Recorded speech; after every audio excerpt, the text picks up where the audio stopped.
BJP নেতা রাজু বন্দ্যোপাধ্যায়ের বাড়ির দুর্গাপুজোয় হাজির রাজ্য সভাপতি শ্রমিক ভট্টাচার্য, প্রাক্তন রাজ্য সভাপতি রাহুল সিনহা, প্রাক্তন সাধারণ সম্পাদক সায়ন্তন বসু থেকে শুরু করে সাধারণ সম্পাদক লকেট চট্টোপাধ্যায়, দল থেকে সাসপেন্ডেড রিতেশ তিওয়ারি, এছাড়াও দলের সোশ্যাল মিডিয়া আহ্বায়ক সপ্তর্ষি চৌধুরী ও যুব মোর্চার এক ঝাঁক নেতা। অষ্টমীর দিন রাজুর বাড়িতে শ্রমিক সহ পুরানো এক ঝাঁক বিজেপি নেতার উপস্থিতি নতুন করে উস্কে দিয়েছে আদি ও নব্য দ্বন্দ্বের মধ্যে পুরনোদের একত্রিত হওয়ার ছবি। দলে পুরনোদের গুরুত্বের কথা স্মরণ করিয়ে বর্তমান ক্ষমতাসীন শিবিরের দিকে বার্তা দিয়েছিলেন শ্রমিক। আর সুকান্ত মজুমদারের জামানা বদলের পর রাজুর মতো দলে গুরুত্বহীন করে রাখা আদি নেতার বাড়ির পুজোয় শ্রমিক, রাহুল, লকেটদের একত্রিত হওয়ার ছবি বঙ্গ বিজেপিতে একছত্র আধিপত্য কায়েম করা নব্য তৎকাল নেতাদের উদ্দেশ্যে বড় বার্তা বলেই মনে করা হচ্ছে।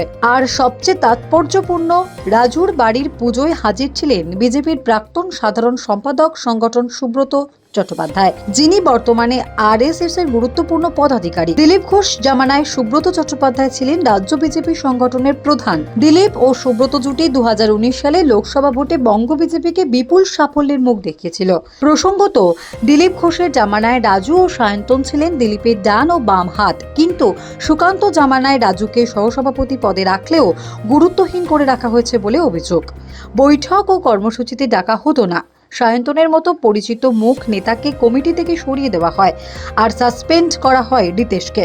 শ্রমিক জামানায় এই তিন নেতার গুরুত্ব যে আবার বাড়তে চলেছে তা স্পষ্ট। Bureau report, D Bangla news.